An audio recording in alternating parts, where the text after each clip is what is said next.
சொல்லுது இயற்கையடா, வாழ்வில் துன்பம் செயற்கையடா.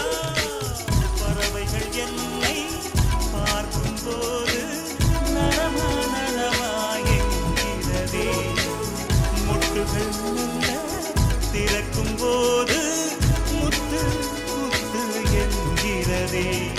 இனிமை இனிமேல் போகாது, அடமுதுமை எனக்கு வாராது. ஒருவன் ஒருவன் முதலாளி, உலகில் மற்றவன் தொழிலாளி. விதியை நினைப்பவன் ஏமாளி, அதை வென்று முடிப்பவன் அறிவாளி.